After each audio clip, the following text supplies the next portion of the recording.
I wake before dawn in our Bangkok apartment, and she's still there. Dao Ruang sleeps with her head on my chest, her black hair spilling across my arm like silk. I don't move. I don't want to break this moment.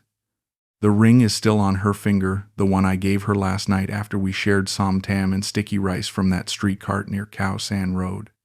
"Martin," she whispered when I pulled out the small velvet box, "you don't have to do this." But I did. That's how his email began. No anger, no blame. Just quiet reflection, the kind that settles in a man's bones after the storm has passed. He told us this story not for sympathy, but because he wanted someone, anyone, to understand how real it all felt in the beginning. Before the signs, before the shift.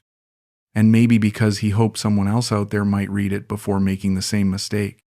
He said it was the first time he'd ever told the full story. Not even his brother back in New York knew. That kind of honesty deserves to be heard. So here we are, sharing it with you, just like he shared it with us. If you've ever been in a moment like that where everything felt right, where you truly believed love had finally found you in the most unexpected place, let us know in the comments. Doesn't matter how it ended. Just saying it out loud might help someone else feel less alone. That's the beauty of this space. We don't have to pretend we've got it all figured out. And if these stories mean something to you, if you think they're worth keeping alive, there's a little heart icon below the video called Super Thanks. It helps more than you know, especially for the quiet ones like Martin who finally find the courage to speak up. So sit back and listen closely. This isn't a story about being fooled. It's about believing fully, deeply, and what it costs when that belief goes unanswered. Let's jump again to the story. At 64, I've learned that love doesn't knock twice. "I love you," she said, tears streaming down her face. "I love you so much." I believed her. God help me, I believed every word. The morning light filters through our thin curtains, casting golden shadows across her sleeping face.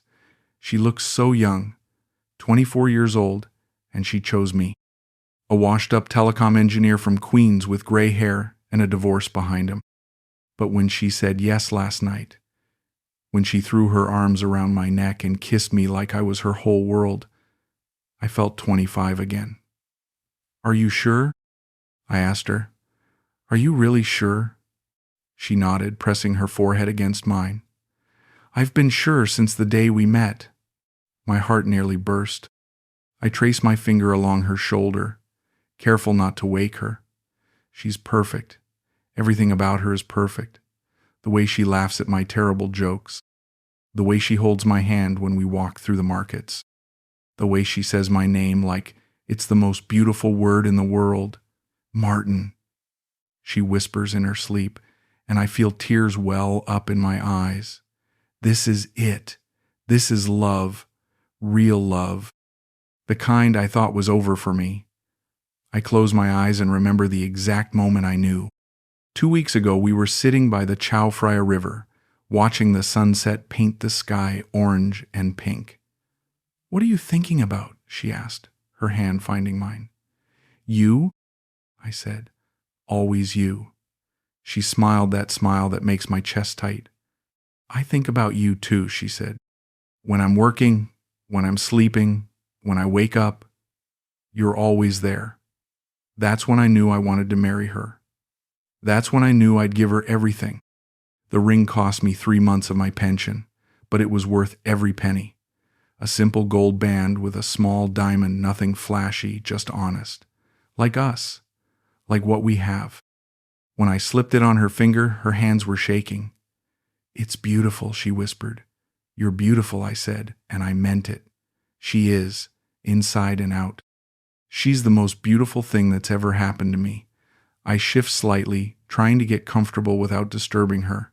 She murmurs something in Thai, her lips barely moving. I wish I understood more of her language. I've been taking lessons, but it's hard for an old brain like mine. "Don't worry," she always says when I struggle with the tones. "I love your English more than my Thai." She says things like that. Sweet things. Things that make me feel like the luckiest man alive. The apartment is quiet, except for the distant hum of Bangkok traffic. This place isn't much a one-bedroom in Thongler that I rent month to month, but it's ours. Our first home together. Soon, I'll find us something bigger. Maybe a condo with a view of the river. Maybe something with a garden where she can grow the herbs she loves. I want to cook for you every day, she told me once. Thai food, American food, whatever you want. The way she said it, like taking care of me, was a privilege, not a burden. I think about calling my daughter Sarah back in New York, telling her about the engagement. But I know what she'll say. She'll worry about the age difference, the distance, the language barrier. She doesn't understand that love doesn't follow rules.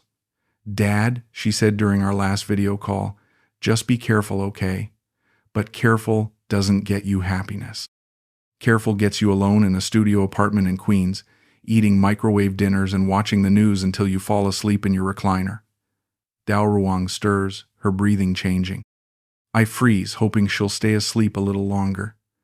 I want to memorize this moment, the weight of her head on my chest, the smell of her shampoo, the way her ring catches the morning light. This is what I came to Thailand for, even if I didn't know it then. Not just to escape my divorce, not just to find somewhere warm to spend my retirement. I came here to find her. The clock on the nightstand reads 5:47 a.m. In an hour, she'll have to get ready for work at the hostel, but for now, she's mine. All mine. I love you, I whisper into her hair, so quietly I'm not sure I even said it out loud, but I do. I love her more than I ever loved my ex-wife, more than I thought possible at my age. She's my second chance, my miracle, my everything. I close my eyes and let myself drift back toward sleep, her steady breathing like a lullaby. When I wake up again, I'll make her coffee the way she likes it, strong and sweet. I'll watch her get ready for work, stealing kisses when she puts on her lipstick. I'll walk her to the BTS station and kiss her goodbye, counting the hours until she comes home to me. But when I open my eyes again, the sun is high and bright, and her side of the bed is cold, empty. The ring is gone, and so is she.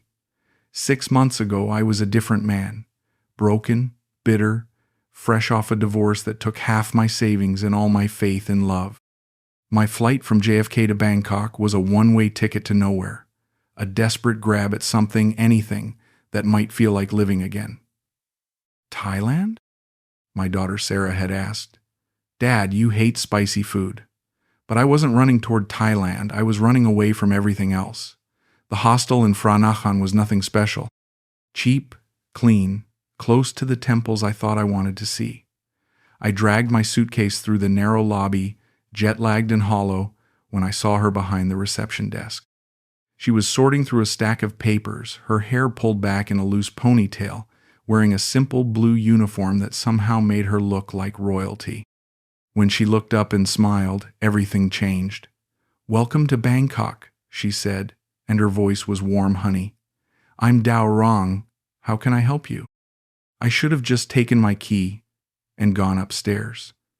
Should have unpacked my grief in private like I'd planned, but she kept talking. First time in Thailand? She asked, and I found myself nodding, hypnotized by her easy laugh. You picked a good time, not too hot, not too rainy. Perfect for exploring. She handed me the key to room 312, and when our fingers touched, I felt something I hadn't felt in years. Hope. Do you like mango sticky rice? She asked, completely out of nowhere. I must have looked confused because she laughed again. It's my favorite dessert. There's a vendor around the corner who makes the best in Bangkok. You should try it. The way she said it, like she genuinely cared whether I enjoyed my stay, whether I discovered something beautiful in her city. I will, I said, and meant it. That first night, I couldn't sleep. Jet lag, I told myself, but I knew it was more than that. It was her smile. The way she said my name when I signed the Register Martin from New York, like she was filing it away somewhere important. I'd been married for 32 years, and my ex-wife never said my name like that. Never looked at me like I was worth remembering.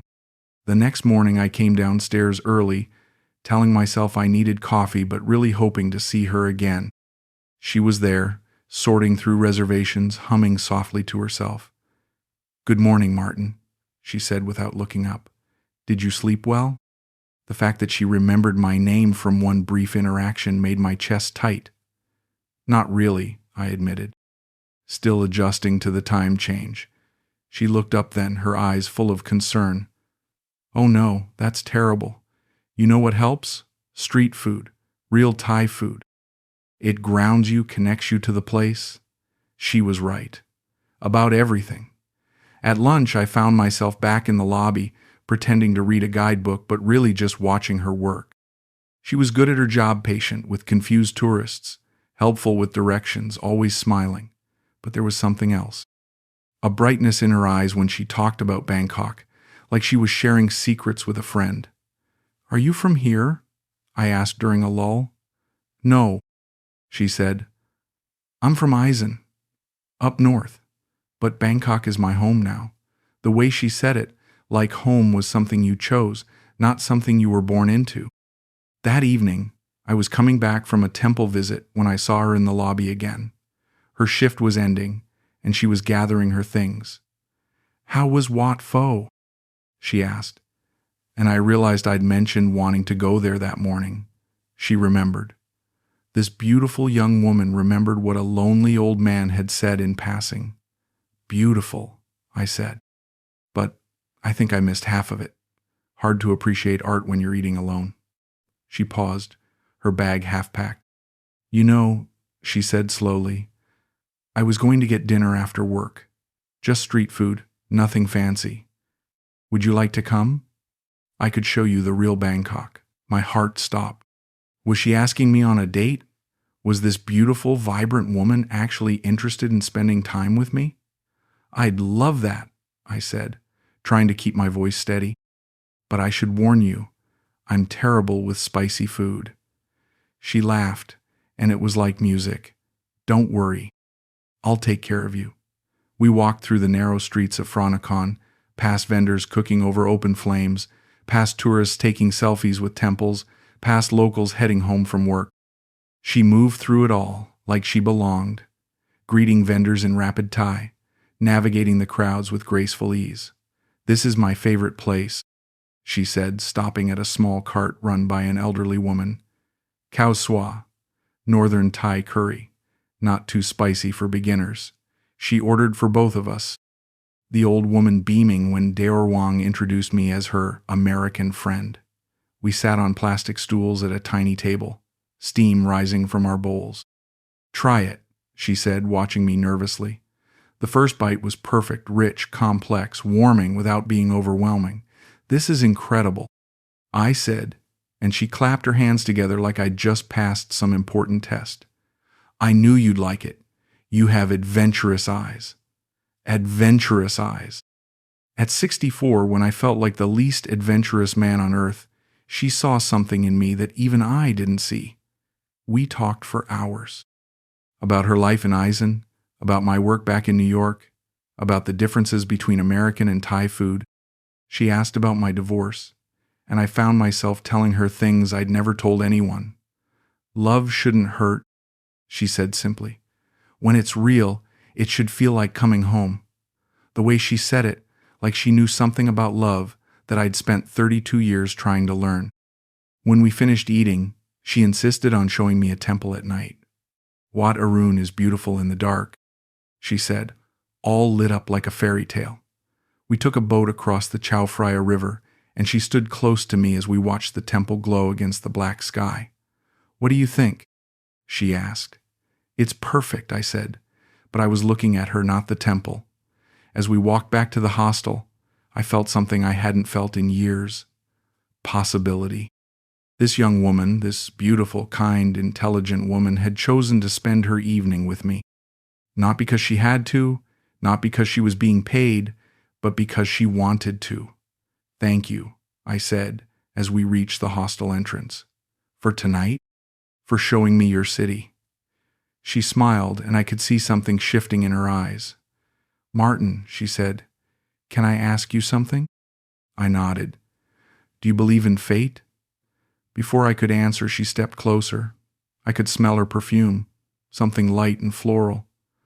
"I think," she said softly, "that some people are meant to meet, even if they're from different worlds."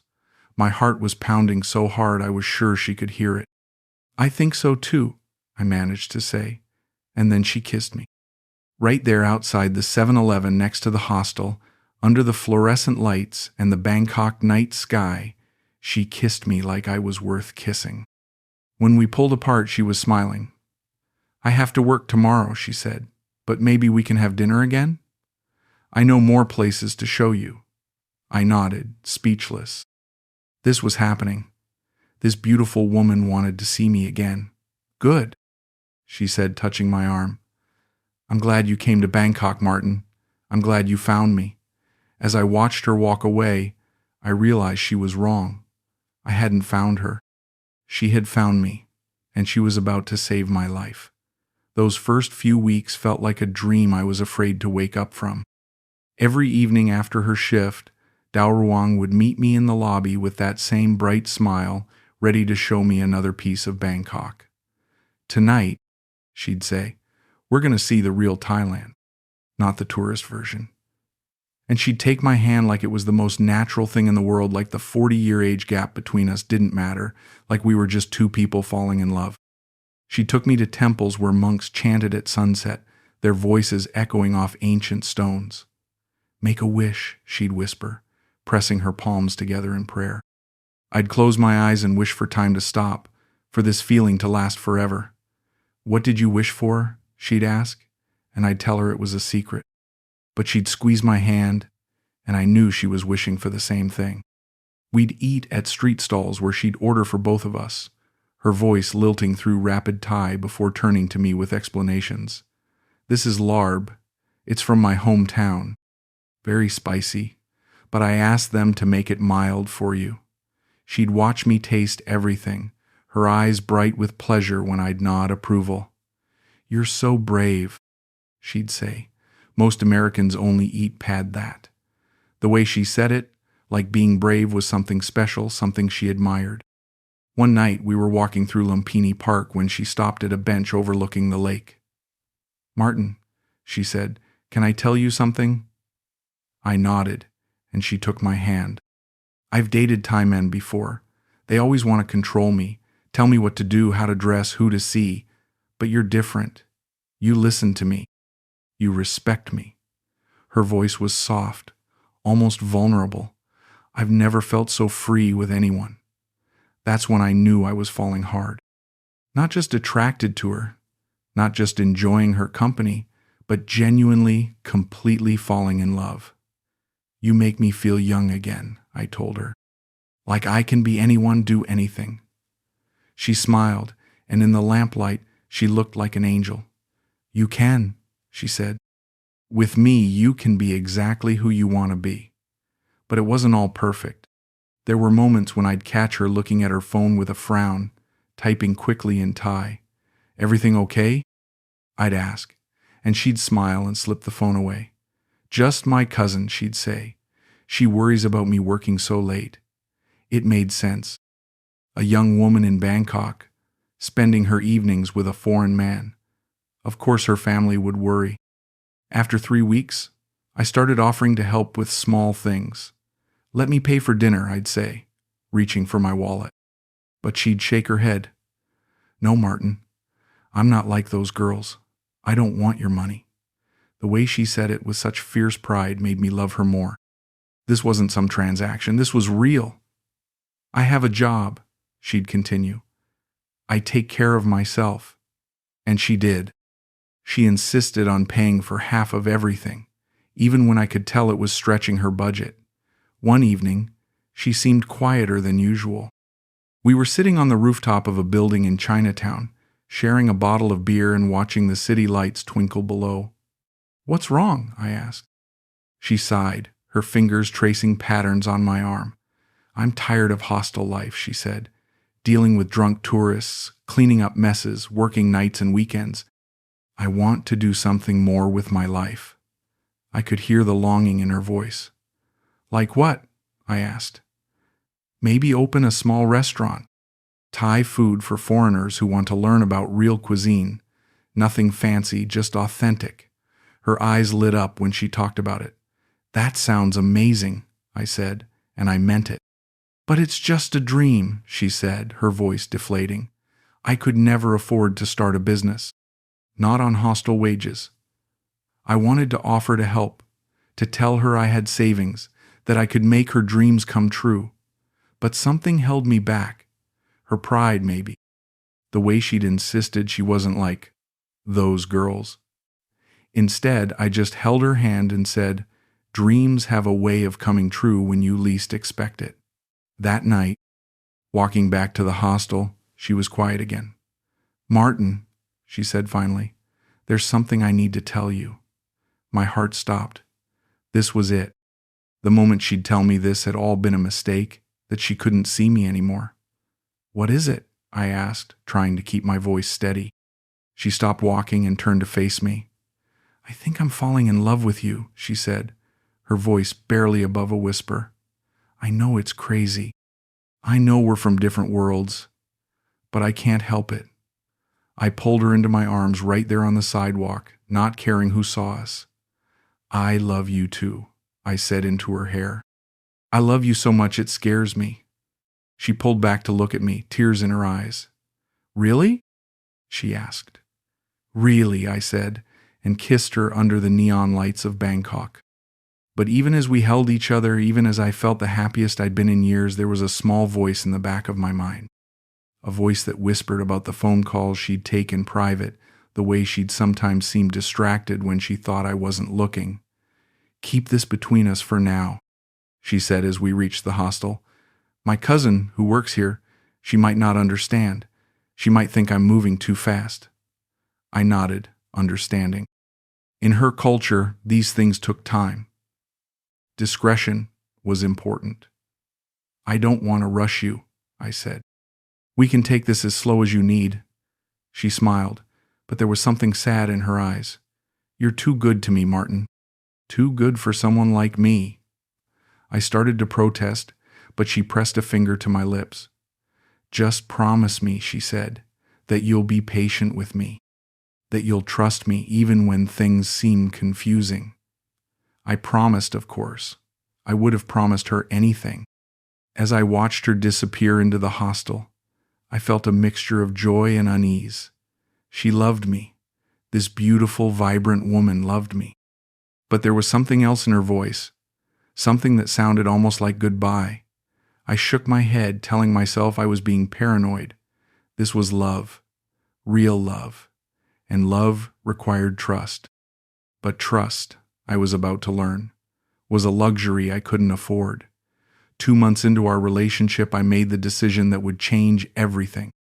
I was lying in my hostel bed, staring at the ceiling. When it hit me, I was wasting time. At my age, how many chances at love did I have left? How many mornings could I wake up pretending this was temporary? I want to stay, I told Daoruang the next evening. Not just for a vacation. I want to build a life here, with you. She looked stunned. We were sitting at our favorite noodle cart, the one where the old woman always remembered to make my tom yum mild. Martin, she said slowly, are you sure? This is a big decision. What about your life in New York? I reached across the small table and took her hand. My life is wherever you are, I said. Everything else is just stuff. She was quiet for a long moment, then smiled. If you're sure, she said, then I'm happy. So happy. That night, I called my daughter Sarah. Dad, she said, you've been there 3 months. You barely know this woman. But she was wrong. I knew everything that mattered. I knew that Daoruang laughed at my terrible jokes. I knew she cried during sad movies. I knew she sent money to her family in Eisen every month, even when it meant eating instant noodles for a week. I love her, I told Sarah. And she loves me. Isn't that enough? The silence on the other end told me everything I needed to know. The next day, I started making calls. My house in Queens, the one I'd lived in for 15 years, the one where I'd raised Sarah after the divorce, I put it on the market. It's just sitting there empty. I told the realtor, I'm not coming back. The words felt liberating. I wasn't running away anymore. I was running toward something. Within a week, I had a cash offer. Are you sure about this? Daorong asked when I told her. We were in her small room at the hostel the first time she'd let me see where she lived. It was tiny, cramped, a single bed, and a small desk covered with Thai language textbooks. English textbooks, too, I noticed. She was studying, always improving herself. I'm sure, I said, I want us to have a real home, together. But Martin, she said, I can't let you spend all your money on me. What if, I cut her off with a kiss. What if nothing? I'm not doing this for you. I'm doing it for us. She pulled back, her eyes searching mine. Are you really sure? She asked. Because once you do this, there's no going back. I nodded. I've never been more sure of anything. The condo hunting was a nightmare. Bangkok real estate was complicated, expensive, and I couldn't buy in my own name as a foreigner. Don't worry, Daorong said. I'll hold the title. We'll be partners. It made sense. She was Thai. She could navigate the system. She could handle the paperwork. I trust you, I said, and I meant it. Trust was the foundation of love, wasn't it? We found a place in Thongler, a modern building with a doorman and a small balcony overlooking the city. This is perfect, she said, walking through the empty rooms. We can put a dining table here and the bedroom gets morning sun. She was planning our future, our life together. When she laughed and spun around in the empty living room, I knew I'd made the right choice. The paperwork took weeks. Meetings with lawyers, banks, real estate agents. Daorong handled most of it, translating documents, explaining procedures. Thai bureaucracy is very complicated, she'd say apologetically. But don't worry, I'll take care of everything. And she did. She was efficient, organized, always one step ahead. You're amazing, I told her one evening as we sat in a law office, signing papers I couldn't read. I couldn't do this without you. She smiled, but there was something strained about it. Martin, she said, about the visa situation, the tourist visa you're on, it's not permanent. If you want to stay long-term, we need to think about other options. I'd been dreading this conversation. What kind of options? I asked. Well, she said slowly, if we were married, you could get a spouse visa. But I don't want you to think I'm pushing for that. Marriage. The word hung between us like a promise. Would you want that? I asked.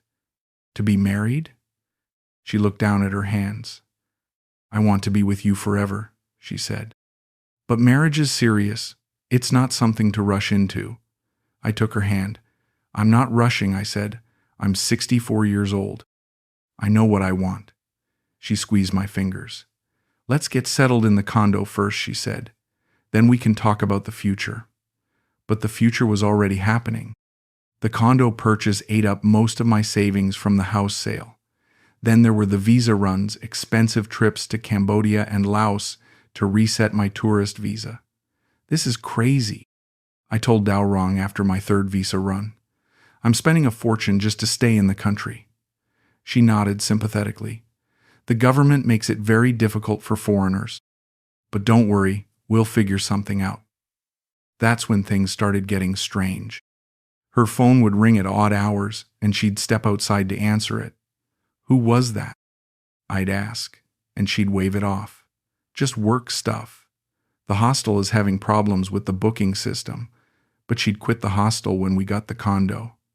I thought you quit, I'd say, and she'd look confused for a moment. Oh, they still call me sometimes, for advice. One night, I woke up to find her side of the bed empty. I checked the bathroom, the kitchen, the balcony. She was gone. I called her phone, but it went straight to voicemail. I sat up all night, imagining car accidents, kidnappings, every horrible possibility. She came back at dawn, looking exhausted. Where were you? I asked. My cousin had an emergency, she said. I had to go help her. She crawled into bed and fell asleep immediately, but I stayed awake, staring at the ceiling. The money was disappearing faster than I'd expected. The condo maintenance fees, the visa runs, the daily expenses of life in Bangkok. I'd cashed out my retirement early, paid the penalties, but even that was dwindling. I need to find some income, I told Dao Rawang. Maybe I can teach English or something. She looked worried. Don't stress about money, she said. We'll figure it out together. That's when I found the messages on her phone. She'd left it on the kitchen counter while she showered, and it kept buzzing with notifications. The screen lit up with text after text in Thai script I couldn't read, but I could see the contact name, Niran. A man's name. Who's Niran? I asked when she came out of the bathroom. She froze, her towel wrapped around her. He's my cousin, she said. The one I told you about. But something in her voice didn't sound right. I thought your cousin was a woman, I said. The one who works at the hostel. She looked confused for a moment, then shook her head. No, that's a different cousin. Niran is my male cousin. He's helping me with some family business. She took the phone and quickly shut it off. Nothing important, she said, but she wouldn't meet my eyes. That night, she was distant. Cold. She went to bed early, turning away from me when I tried to hold her. Are you okay? I asked. Just tired, she said. Work has been stressful. But she didn't have a job anymore. We'd agreed she'd take some time to figure out what she wanted to do next. What work? I asked. Just stuff, she said. Don't worry about it. I lay awake listening to her breathe, wondering what was happening to us. This wasn't the woman I'd fallen in love with. That woman was warm, open, honest. This woman was keeping secrets, getting mysterious phone calls, disappearing in the night. I trust you. I whispered into the darkness, but for the first time I wasn't sure if I meant it. The next morning she was gone when I woke up. No note, no explanation. Just an empty bed and the sound of Bangkok traffic outside our window. I called her phone, but it went to voicemail. I sat on our balcony, looking out at the city I'd chosen to call home, and wondered if I'd made the biggest mistake of my life. 2 nights. That's how long she was gone. 48 hours of me pacing our condo, calling her phone, imagining every possible scenario. I barely slept, barely ate. I kept thinking about her face when she left, not angry, not upset, just empty. Like she was already gone before she walked out the door. When I finally heard her key in the lock, I thought I might collapse from relief. She looked terrible. Her hair was disheveled, her clothes wrinkled, her eyes red and swollen. The moment she saw me, she burst into tears. Martin, she sobbed, throwing herself into my arms. I'm so sorry. I'm so sorry. I held her tight, feeling her body shake against mine. Where were you? I asked, but she just cried harder. I'm sorry, she kept saying. I'm so sorry. I led her to the couch, sat her down, tried to get her to look at me. Talk to me, I said. What happened? Where did you go? She wiped her eyes with the back of her hand, leaving streaks of mascara on her cheeks. My uncle, she said, her voice barely above a whisper, in Eisen. He's very sick. Lung cancer. My aunt called, said he might not make it through the night. She started crying again. I had to go. I had to say goodbye. It made sense. Of course it made sense. Family emergency. Death in the family. This was exactly the kind of thing that would make someone disappear without explanation. Why didn't you tell me? I asked. I would have understood. I would have gone with you. She shook her head. It was too sudden. The last bus was leaving and I didn't want to wake you. I thought I'd be back the next day. But you were gone 2 nights, I said. She nodded, fresh tears spilling down her cheeks. He died just as I got there. We had to arrange the funeral, the ceremony. Everything happened so fast. She leaned against me and I could feel her exhaustion. I should have called, but my phone died, and the village has no signal anyway. I'm so sorry, Martin. I never meant to scare you. I felt like a complete ass. Here I was, suspicious and paranoid, while she was dealing with a family tragedy. "I'm sorry for your loss," I said, stroking her hair. "I'm sorry I wasn't there for you." She pulled back to look at me, her eyes wide and vulnerable. "You're not angry?" she asked. "Angry? No, baby. I was worried sick, but I'm not angry. I'm just glad you're okay." We held each other for a long time, and I felt our connection rebuilding. This was the woman I loved, vulnerable, caring, devoted to her family. "Tell me about your uncle," I said. "What was he like?" She smiled through her tears. "He was funny, always making jokes, even when he was sick. He taught me to ride a bicycle when I was little. He would have liked you." The past tense hit me like a punch to the gut. This man was gone, and I'd been worrying about missed phone calls. "I brought something back for you," she said, reaching into her bag. She pulled out a small carved wooden elephant from the temple where we held the ceremony. The monks blessed it for protection. She pressed it into my hands. "I thought about you the whole time I was gone. Even in the middle of all that sadness, I kept thinking about coming home to you. Home." She called this place home, called me home. That night, she was different, clingy, affectionate, like she was trying to make up for lost time. "I don't want to lose you," she whispered as we lay in bed. "I can't lose you too." I held her tighter. "You're not going to lose me," I said. "I'm not going anywhere."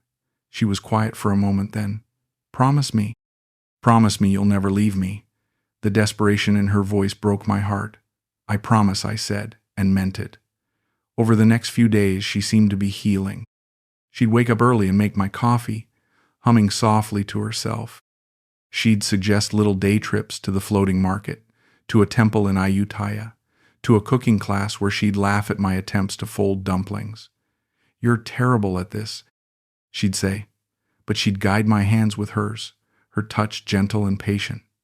We felt like us again, like the couple I'd fallen in love with. "I want to take you somewhere special," she said one evening. "A beach, just the two of us, to celebrate life, to honor my uncle's memory." She'd found a small resort in Hua Hin, nothing fancy, just a quiet place by the water. "We could use some time away from the city," she said. "Time to just be together." I booked it immediately. After the stress of the past few days, we both needed a break. The resort was perfect. A small bungalow right on the beach with a terrace overlooking the Gulf. We spent our days swimming, reading, taking long walks on the sand. She seemed peaceful for the first time in weeks. "This is how I want to live," she said, her toes buried in the warm sand. Simple, quiet, just us. I watched her close her eyes and tilt her face toward the sun, and I knew this was the moment. This was when I'd ask her to marry me. But she asked me first. "Martin," she said that evening as we watched the sunset from our terrace, "do you ever think about forever?" I turned to look at her, my heart starting to race. "Every day," I said. "When I'm with you, forever doesn't seem long enough." She smiled, that same smile that had captivated me in the hostel lobby. "I want forever with you," she said. "I want to be your wife." The proposal was supposed to be mine to make, but hearing those words from her lips was even better than any speech I'd planned. "Are you asking me to marry you?" I said, laughing through sudden tears. "Yes," she said, laughing too. "I'm asking you to marry me, Martin, from New York. Will you?" I kissed her then, salt air and sunset and the taste of happiness. "Yes," I said against her lips. 1,000 times yes. That night, we made love like we were sealing a pact with the universe. She whispered my name like a prayer, her hands tracing every line on my face like she was memorizing me. "I love you," she said over and over. "I love you so much it hurts." And I believed her. God help me. Lying there in that beach bungalow with the waves crashing outside, I believed every word. The next morning we walked into town to look at rings. Nothing fancy, just a simple gold band from a local jeweler. "Something that will last forever," she said, sliding it onto her finger. Like us, I bought myself a matching one, and we stood there in that tiny shop, making promises to each other in broken English and broken Thai, while the jeweler smiled and nodded his approval. But on the bus ride back to Bangkok, something changed. She became quiet, distracted, checking her phone constantly. "Everything okay?" I asked. "Just work stuff," she said, but she'd been saying that a lot lately. "I thought you were taking a break from looking for work," I said. She looked confused for a moment, then nodded. "Right. Just old obligations." She put the phone away and took my hand, but I could feel the tension in her fingers. That night, in our condo, the phone calls started again. She'd step outside on the balcony, speaking rapid Thai, her voice sometimes rising to what sounded like argument. "Who keeps calling?" I asked. "My aunt," she said, "about my uncle's estate. It's complicated." But when I suggested I could help, maybe hire a lawyer, she shook her head quickly. "No, it's fine, I can handle it." I started noticing other things. The way she slept, turned away from me now, curled up on her side like she was protecting herself. The way she'd sometimes stare at her engagement ring with an expression I couldn't read. The way she'd go quiet when I talked about our future, about the wedding we were supposedly planning. "When do you want to have the ceremony?" I asked one evening. We were eating dinner at home, takeout from our favorite restaurant, but she was just picking at her food. "Soon," she said, without looking up. "Maybe next month." But when I started talking about details, where we'd have it, who we'd invite, whether we should fly her family down from Eisen, she'd change the subject. One night, I woke up and she wasn't there. Again. I found her on the balcony, talking quietly on the phone. I couldn't understand the words, but I could hear the emotion in her voice. Fear? Guilt? When she saw me watching, she ended the call quickly. "Sorry," she said. "Couldn't sleep. Didn't want to wake you." But when she came back to bed, her hands were shaking. "Are you having second thoughts?" I asked her directly. "About us? About getting married?" She turned to face me in the dark, and I could see tears in her eyes. "No," she said, "never. I want to marry you more than anything." But there was something in her voice, something that sounded like goodbye. "Then what's wrong?" I asked. "Nothing," she said, but she was crying now. "Nothing's wrong, I just love you so much." The next day, she suggested we go out for dinner. "Somewhere special," she said. To celebrate our engagement properly, she chose a rooftop restaurant in Ceylon, expensive by our standards, with a view of the city lights. She wore the dress I'd bought her weeks ago, the blue one that made her eyes sparkle. She looked beautiful, but there was something fragile about her, like she might break if I touched her wrong. "I want to thank you," she said over wine, "for everything. For loving me, for taking care of me, for giving me the most beautiful months of my life." The way she said it, like she was giving a eulogy, made my chest tight with panic. "Don't talk like that," I said. "We're just getting started. We have a whole lifetime ahead of us." She smiled, but it didn't reach her eyes. "You're right," she said. "A whole lifetime." When we got home, she was more affectionate than she'd been in weeks. She made love to me with a desperate intensity, holding me like she was drowning and I was her only lifeline. "I love you," she whispered afterward. "Please remember that. No matter what happens, remember that I love you." I wanted to ask what she meant, but exhaustion pulled me under before I could form the words. I woke up in the middle of the night and reached for her, but my hand found only cold sheets, empty space. The ring was gone from her finger. Her clothes were gone from the closet. And deep in my chest, something broke that would never heal again. The silence is what I remember most. Not the empty closet or the missing ring or even the cold space where she should have been. It was the silence. Our condo had never been quiet before. Daorong was always humming, always moving, always filling the space with her presence. But that morning, the silence was so complete it felt like death. I sat on the edge of our bed for I don't know how long, staring at the indent her head had left on the pillow. Maybe she'd gone to work early. Maybe there was another family emergency. Maybe she'd just gone to the market and forgot to leave a note. I called her phone, and it went straight to a recording in Thai. Disconnected. The number was disconnected. That's when I checked the safe. We kept cash there for emergencies, visa runs, daily expenses. I punched in the code with shaking fingers. Empty. 140,000 baht. Gone.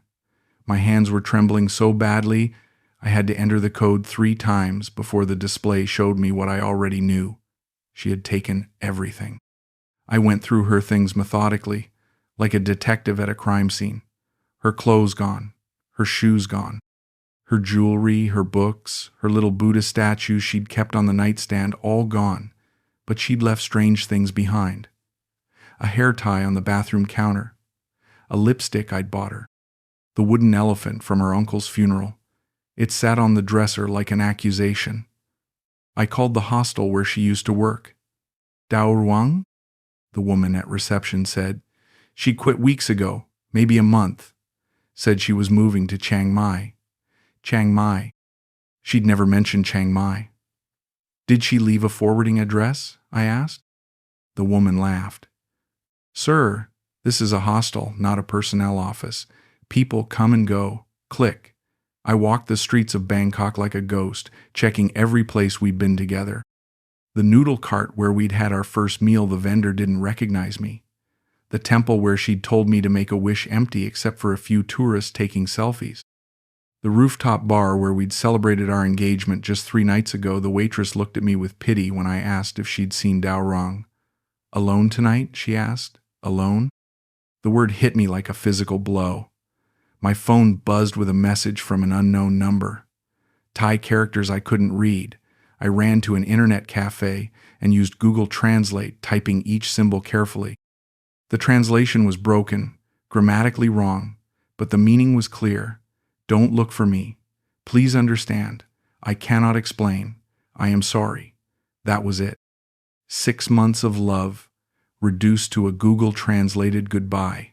I spent the next 3 days calling every hospital, every police station, every embassy contact I could find. My fiancée is missing. I'd say, and they'd ask for details I couldn't provide. Her full legal name, I'd only ever known her as Dao Rong. Her ID number, she'd always handled the paperwork. Her family's contact information, I'd never met them, never even known their names. I realized I'd been living with a stranger. The money kept disappearing. Lawyers who wanted retainers to help me search for her. Translation services to help me understand documents I'd signed. Private investigators who promised results and delivered nothing but bills. Happens all the time? One detective told me over coffee in a Starbucks in Siam. Foreign men, Thai women, usually ends the same way. He showed me a folder full of similar cases. Photo after photo of middle-aged Western men who'd lost everything. I called my daughter Sarah, but I couldn't bring myself to tell her what had happened. How's Thailand? She asked. Great. I lied. Really great. I'm learning a lot about myself. That much was true. I was learning that I was an idiot. A lonely, desperate fool who'd confused gratitude with love, sex with intimacy, performance with truth. The condo felt like a mausoleum. I'd moved all my things there, made it our home, but without her it was just an expensive tomb. I couldn't sleep in our bed. I'd moved to the couch, but even there I could smell her perfume on the cushions. I stopped eating, stopped showering, stopped caring about anything except the phone that never rang and the door that never opened. 2 weeks after she left, I got an email from my bank in New York. Suspicious activity on my account. Someone had tried to access my online banking from an IP address in Thailand. They'd blocked the attempt, but the message was clear. She'd tried to take more. She'd tried to clean me out completely. I changed all my passwords, canceled all my cards, but the damage was already done. I'd trusted her with everything. I started having dreams where she came back. She'd walk through the door with that same bright smile, explaining everything. Her uncle hadn't really died, it was all a misunderstanding. She'd been kidnapped, or threatened, or forced to leave. She'd been trying to protect me. In the dreams, it all made sense. In the dreams, she loved me.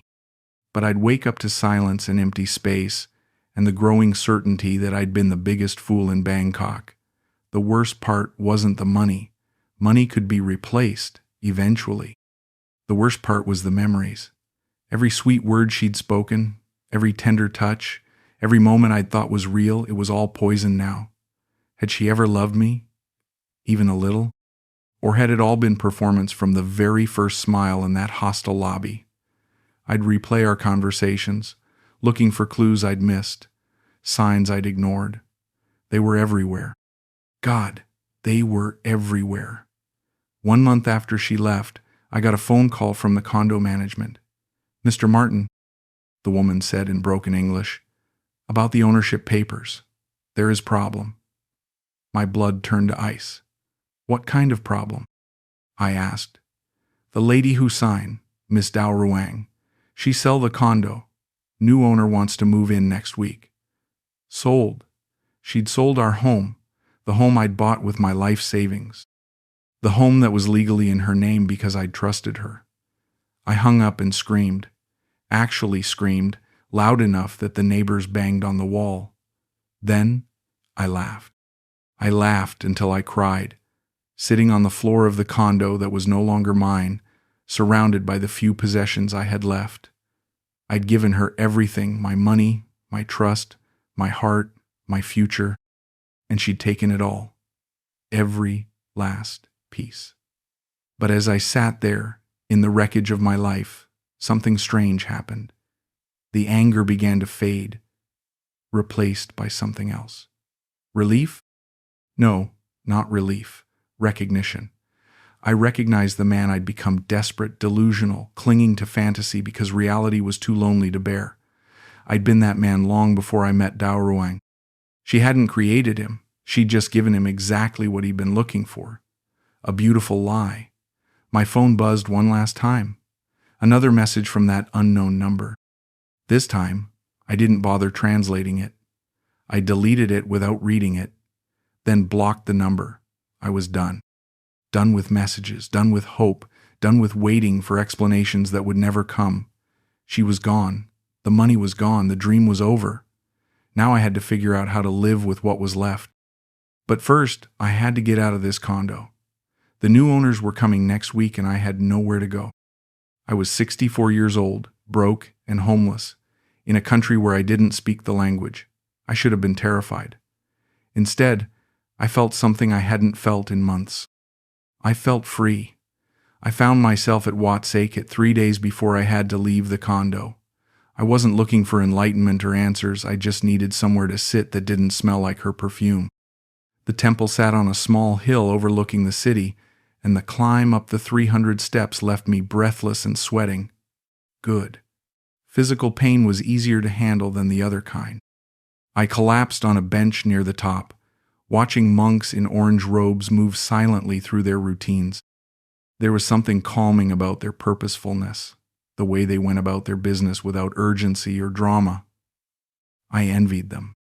They'd given up attachment, desire, the need for someone else to complete them.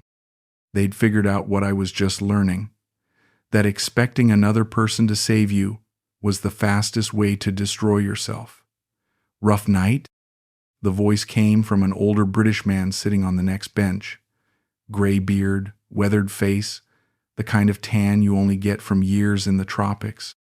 He was feeding breadcrumbs to a mangy temple cat, speaking to it in gentle tones. "Sorry," I said. "Do I look that bad?" He chuckled. "Mate, you look like I felt about 5 years ago." That particular shade of heartbreak is hard to hide. His name was Alan, and he'd been living in Thailand for 8 years. "Came here chasing a woman too," he said when I told him my story. "Thought I'd found my soulmate in Pattaya. Turned out she had 3 other soulmates sending her money from Germany, Australia, and Canada." He said it without bitterness, like he was talking about the weather. "Lost my pension, my flat back in Manchester, my dignity, best thing that ever happened to me." I must have looked skeptical because he laughed. "I know how that sounds. But hear me out. That woman, Nim was her name, she taught me something valuable. She taught me the difference between loving someone and needing someone. He tossed another piece of bread to the cat. I thought I loved her, but really I just couldn't stand being alone with myself. She was my escape from my own life. We sat in silence for a while, watching Bangkok spread out below us like a circuit board. The thing is, Alan continued, these women, they're not evil. They're surviving. You think it's easy, pretending to love a foreign man old enough to be your father? Having sex with someone you don't find attractive because it means you can eat this month? They're doing what they have to do. He looked at me directly. Doesn't make it hurt less, but it helps with the anger. I'm not angry, I said, but even as I said it, I knew it was a lie. I was furious. At her, at myself, at the universe that had made me so desperate for love that I'd ignore every red flag, every warning sign, every voice that told me this was too good to be true. Okay, I'm angry, I admitted, but mostly at myself. Alan nodded. That's a start. Took me 2 years to get there. He reached into his bag and pulled out a thermos. Tea? He poured 2 cups of something that smelled like jasmine and honey. Tell me, he said, what were you looking for when you came to Thailand? And don't say love. Go deeper than that. I thought about it. I wanted to matter, I said finally. My ex-wife, she made me feel invisible for 30 years. My daughter, she has her own life, doesn't need me anymore. I was retired, alone, irrelevant. When Dao Ruang looked at me, I felt important again. Needed. The words tasted bitter in my mouth. Pathetic, right? Not pathetic, Alan said. Human. We all want to matter. But here's what I learned. You can't get that from another person. Not really. When you need someone else to make you feel valuable, you put an impossible burden on them. They become responsible for your entire sense of self-worth. He sipped his tea thoughtfully. That's not love. That's hostage-taking. A monk walked by, probably my age, his head shaved and his robes perfectly arranged. He nodded at us politely and continued on his way. You think he's lonely? I asked Alan. Probably sometimes, Alan said. But there's a difference between being lonely and being afraid of loneliness. He's made peace with solitude. Most of us never learn that skill. We talked for hours about the expat life, about getting older, about the particular vulnerability of Western men in Southeast Asia. The young ones come here for adventure, Alan said. The old ones come here to hide. From age, from irrelevance, from the fact that their best years are behind them, Thailand doesn't judge. For a price, it'll sell you any fantasy you want. So what now? I asked as the sun started to set. Now you figure out who you are when you're not trying to be someone's hero? Alan said. Turns out it's not so bad. I volunteer at a dog shelter in Hua Hin. I'm learning to play guitar. I read books. I take photographs. I eat good food. I'm happy. Not the desperate, clinging happiness of thinking someone completes you, just content. He stood up, gathering his things. There's a support group, he said. Expats who've been through similar situations. Meets every Thursday at a coffee shop in Thongler. Nothing formal, just guys talking. Might help. He handed me a card with an address. Think about it. As I watched him walk away, I felt something shift inside me. For the first time since Dao Rong left, I wasn't thinking about her. I was thinking about me. About who I might be if I stopped defining myself by my relationships, my usefulness to others, my ability to be needed. It was terrifying and liberating at the same time. I stayed at the temple until they closed, watching the city lights come on one by one. Bangkok was still beautiful, I realized. It hadn't changed just because my personal story had ended badly. The street food still smelled incredible. The temples still held their ancient peace. The people still smiled and went about their lives. The city would continue long after I was gone, and somehow that was comforting. When I finally made my way down the 300 steps, my legs were shaky, but my mind was clearer than it had been in months. I had 2 days left in the condo, no money, and no plan. But for the first time since this whole nightmare began, I wasn't panicking. I was curious. Curious about what came next. Curious about who I might become. That night, I packed what was left of my belongings into 2 suitcases. I kept the wooden elephant she'd given me not as a reminder of her, but as a reminder of my own capacity for self-deception. I'd never forget what I'd learned about myself in Bangkok. But maybe, just maybe, I could forgive myself for it. The hostel in Khao San Road cost 300 baht a night, and my room was the size of a closet. Shared bathroom down the hall, paper-thin walls, and a window that looked out onto an alley where drunk tourists argued in 5 different languages until dawn. It was perfect. It was exactly what I deserved, and exactly what I needed. No illusions, no fantasy, no pretending this was anything other than what it was. Rock bottom. I'd been there a week when I decided to write the letter. Not to send, I'd thrown away her last known number, and even if I found her, what would be the point? But I needed to say things I'd never been able to say. To her, to myself, to the ghost of whatever we'd had together.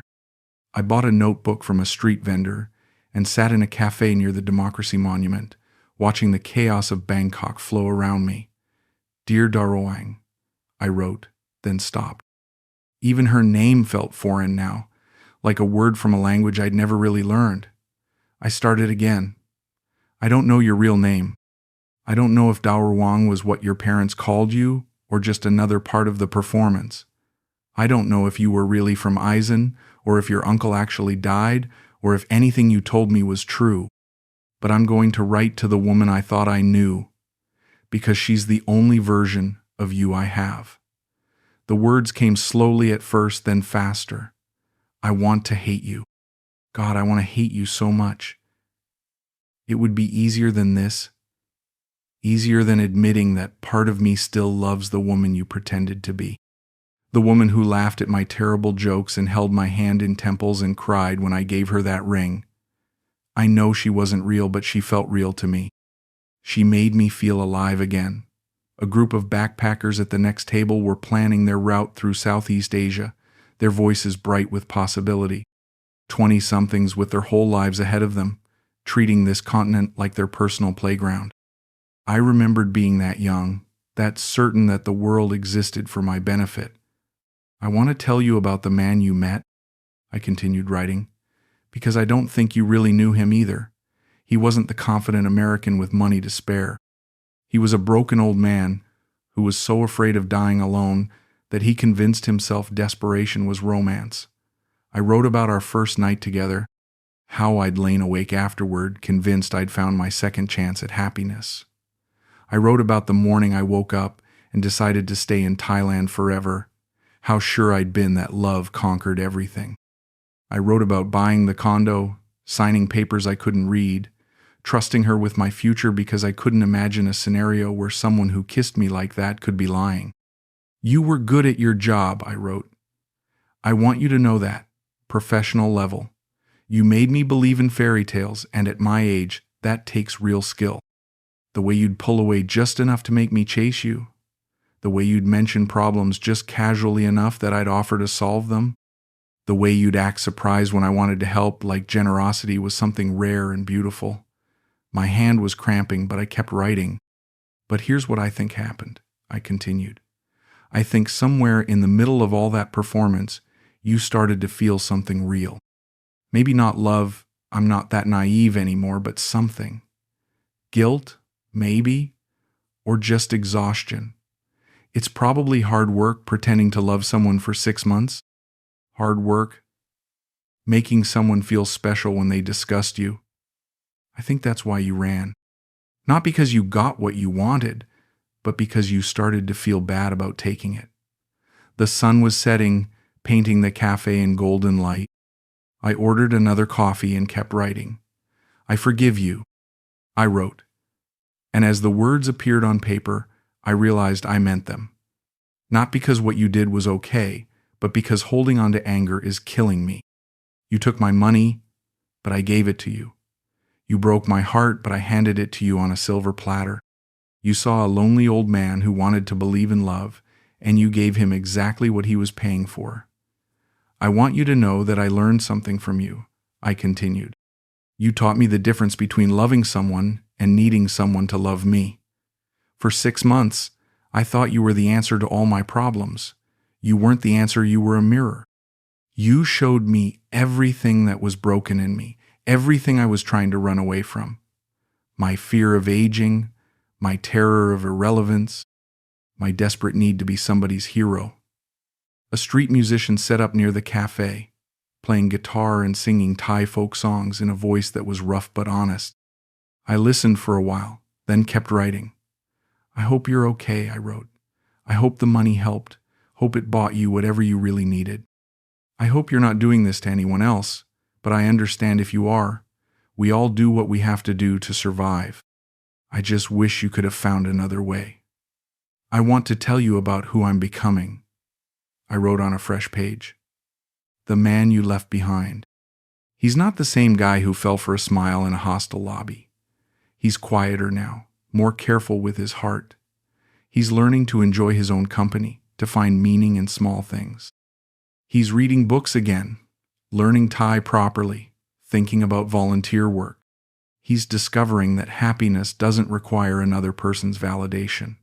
The letter was getting long, pages and pages of confessions and insights and forgiveness. I wrote about the support group Alan had told me about, how strange it was to sit in a circle with other men who'd made similar mistakes. We were a collection of the walking wounded, divorced, retired, lonely, all of us seduced by the promise of unconditional love from beautiful young women. But we were healing, slowly, awkwardly, honestly. I want to thank you, I wrote on the final page, not for the lies or the theft or the heartbreak, but for forcing me to confront the truth about myself. I was a weak man pretending to be strong, a lost man pretending to be found. You didn't make me weak, you just showed me I already was. And now that I can see it clearly, I can work on fixing it. I signed the letter Martin, then added, the man you never really knew. I folded it carefully and put it in my pocket. Then I walked to the Chao Phraya River, the same river where we'd watched sunsets together, where she'd told me about her dreams of opening a restaurant. The current was strong, pulling everything downstream toward the Gulf, toward the ocean, toward places I'd never see. I pulled out the letter and held it for a moment. All those words, all that pain and forgiveness and hard-won wisdom written to someone who would never read them. But that was okay. They weren't really for her anyway. They were for me. A way of saying goodbye to the man I'd been, the man who'd needed her lies to feel alive. I let the wind take the pages one by one, watching them flutter and dance over the water before disappearing into the current. Each page felt like a weight lifting off my chest. The last page was the hardest to release. It had my signature on it, my name, my identity. But I let it go too, watching it spiral down toward the dark water. As I walked away from the river, I saw a little girl feeding breadcrumbs to pigeons near a food cart. She was maybe 5 years old, completely absorbed in her task, chattering to the birds in Thai like they were old friends. When one pigeon landed on her outstretched hand, she giggled with pure delight. The sound made something loosen in my chest, and for the first time in months, I smiled. Not the desperate, hopeful smile of a man trying to convince himself he was happy, just a smile. Simple, honest, free. I still had work to do. I needed to figure out my visa situation, find a way to make some money, decide whether to stay in Thailand or go home to New York. But for the first time since this whole nightmare began, those problems felt manageable. I wasn't trying to solve them for two people anymore. I was just trying to solve them for me. 6 months later, I was sitting in a small cafe in Chiang Mai, grading English homework from my students at the local temple school. The papers were full of grammatical errors and creative interpretations of American idioms, but they made me smile. My teacher Martin is very good man, one student had written. He teach us English and also teach us about life in America. He say America have many lonely people too, not just Thailand, out of the mouths of babes. I'd moved to Chiang Mai on Alan's recommendation. Bangkok is full of ghosts, he'd said. You need somewhere fresh, somewhere you can build new memories. He was right. The northern city was quieter, cheaper, full of temples and mountains, and a large expat community that didn't ask too many questions about your past.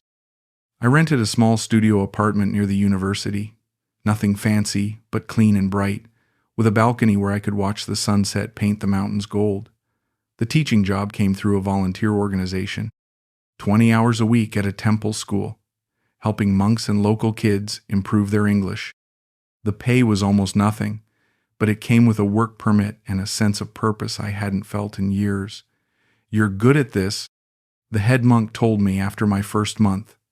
"Patient, kind. The children feel safe with you." Safe. It was a strange compliment for a man who'd felt dangerous to himself for so long. My Thai was improving too. Slowly, painfully, but improving. I'd started taking formal lessons instead of relying on romantic translation.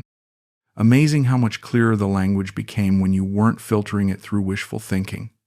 I could order food, ask directions, have basic conversations with my neighbors.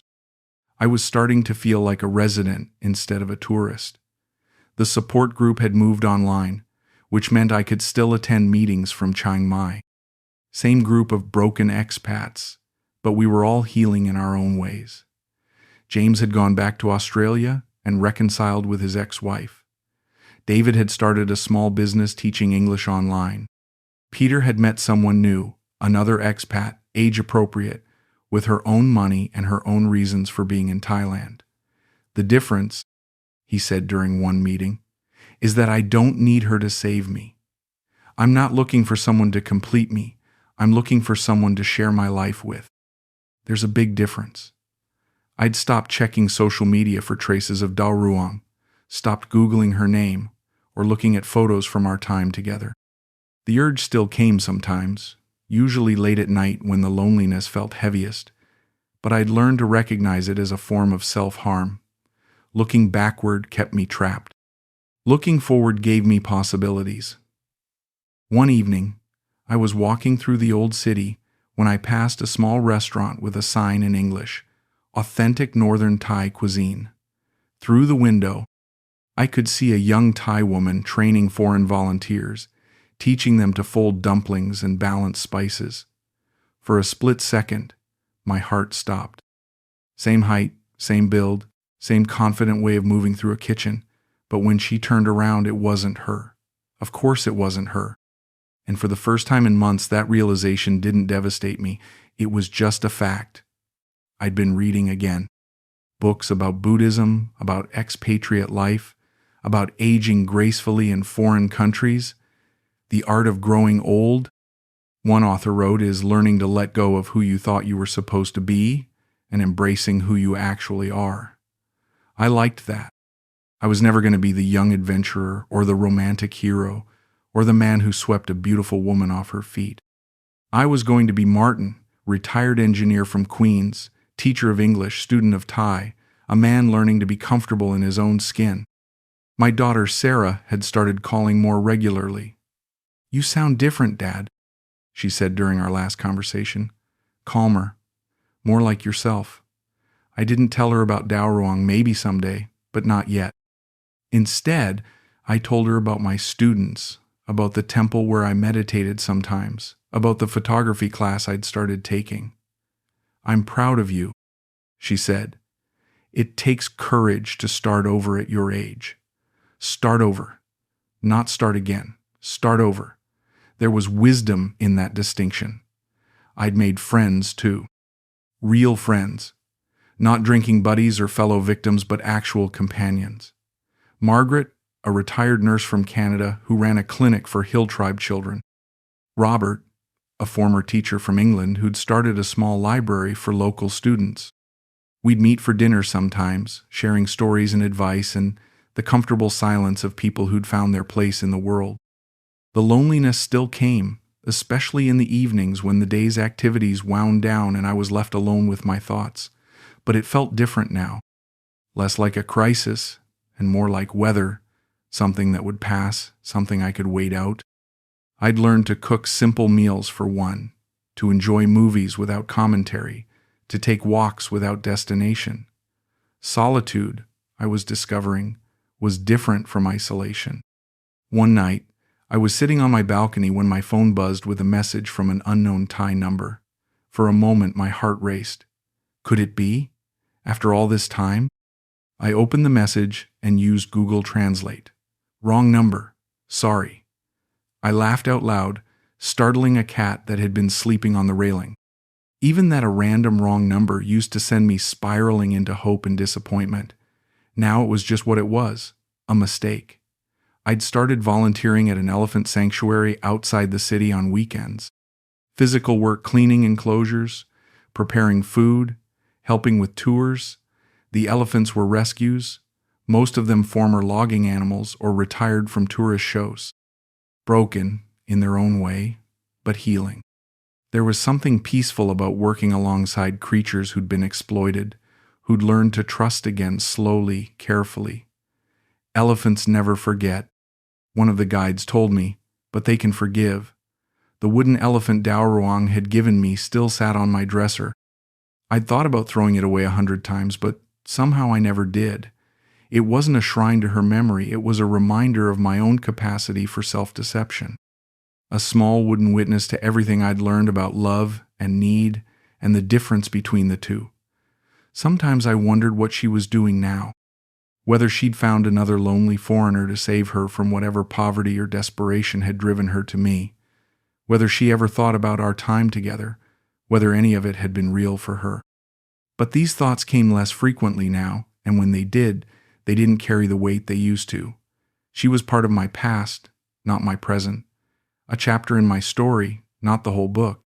I'd been thinking about my future lately, not in the desperate, grasping way I used to, but with quiet curiosity.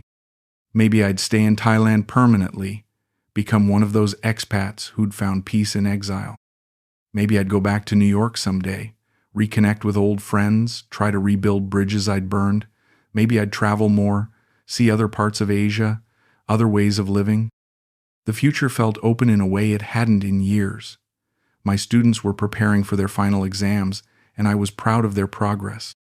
Some, a teenage monk, had gone from barely speaking English to writing short stories about life in the temple. Ploy, a local girl whose parents ran a noodle stand, was planning to apply for a scholarship to study tourism at the university. You helped us believe we could learn, she told me after class one day. Before you, English seemed impossible. It struck me that this was what I'd been looking for all along. Not to be needed in the desperate, codependent way I'd needed Daoruang to need me, but to be useful, to contribute something positive to the world, to matter in a quiet, sustainable way that didn't require anyone else to diminish themselves for my benefit. I'd been dating, sort of. Coffee with Margaret when our schedules aligned. Dinner with Robert when he was between volunteer projects. Nothing romantic, we were all past the age where we needed that kind of complication, just companionship. Shared meals, shared stories, shared silence. The kind of relationships built on genuine liking rather than desperate need. One evening, I was walking through the Sunday market when I heard someone call my name. Teacher Martin. It was Sum, the young monk, wearing civilian clothes and grinning widely. He was with his family, parents, grandparents, younger siblings, all of them beaming with pride. "This is my English teacher," he announced in Thai, then switched to English. "He is very good man, very patient, very kind." His grandmother pressed a small wrapped package into my hands, chattering in rapid Thai that I mostly didn't understand but whose warmth was unmistakable. Later, I unwrapped the gift at home. It was a small Buddha statue, carved from dark wood, with a card written in Sam's careful English. "For Teacher Martin, thank you for helping us see the world is bigger than we knew. You are good teacher and good friend." I placed it next to the wooden elephant on my dresser. Two small statues representing two very different chapters of my life in Thailand. The elephant for the man I'd been desperate, deluded, clinging to fantasy. The Buddha for the man I was becoming patient, present, at peace with what was real. That night, I video called Sarah. She was in her kitchen, making dinner for her own family, my grandchildren visible in the background. "You look good, Dad," she said. Really good, healthy. I felt good, I realized, physically, mentally, spiritually. For the first time in years, maybe decades, I felt like I was exactly where I was supposed to be. I've been thinking, I told her, about maybe coming for a visit. Christmas, maybe. If that's okay with you. Her face lit up. Of course it's okay. The kids would love to see their grandfather, and I'd love to hear about your adventures. Adventures. She called them adventures now, not mistakes or midlife crises or desperate escapes. Maybe that's what they'd become, adventures in becoming myself. After we hung up, I sat on my balcony and watched the sun set behind the mountains. The air was cooling, filled with the scent of jasmine and the sound of temple bells in the distance. Tomorrow I'd teach my classes, grade papers, practice my Thai with the woman who ran the coffee shop downstairs. Simple pleasures, quiet routines, a life built on small satisfactions rather than grand gestures. I thought about the man who'd stepped off that plane at Suvarnabhumi Airport 18 months ago. Broken, bitter, running from everything he couldn't face about himself. He'd been looking for salvation in the form of a beautiful young woman who would make him feel young and vital and important again. Instead, he'd found something better. The slow, difficult, ultimately liberating process of learning to save himself. She'd taken everything I owned, it was true. My money, my trust, my naive faith in fairy tale endings, but she hadn't taken everything I was. She couldn't take my capacity to learn, to grow, to become someone better than the man who'd fallen for her beautiful lies. She'd broken my heart, but hearts, I discovered, were remarkably resilient things. They could heal, adapt, find new rhythms. Mine had. The wooden elephant caught the last rays of sunlight, casting a small shadow across my dresser. I smiled at it, this little reminder of my own fallibility. Thank you, I thought, not to Dao Ruang, but to the universe, to chance, to whatever forces had conspired to teach me what I'd needed to learn. It had been painful, expensive, humiliating, but it had also been necessary. I was 65 years old, starting over in a foreign country, and for the first time in my life I was genuinely happy to be exactly who I was. Alone but not lonely, free but not adrift, older but wiser. I had time, more time than I'd thought when this all began. Time to teach, to learn, to grow, to discover what other adventures waited for a man brave enough to face them honestly. The temple bells were ringing again, calling the faithful to evening prayers. I didn't go. I wasn't religious, not in any formal sense, but I appreciated the sound, the rhythm, the reminder that some things endured beyond individual heartbreak and healing. Tomorrow would bring new challenges, new students, new opportunities to be useful. Tonight brought peace, solitude, and the quiet satisfaction of a day well lived. I closed my eyes and listened to the sounds of Chiang Mai settling into darkness. Somewhere in the city, other lonely foreigners were probably making the same mistakes I'd made, falling for the same beautiful lies, setting themselves up for the same painful awakening. I felt compassion for them, but not the urge to warn them. Some lessons could only be learned the hard way, and some lessons I was beginning to understand were worth every penny they cost.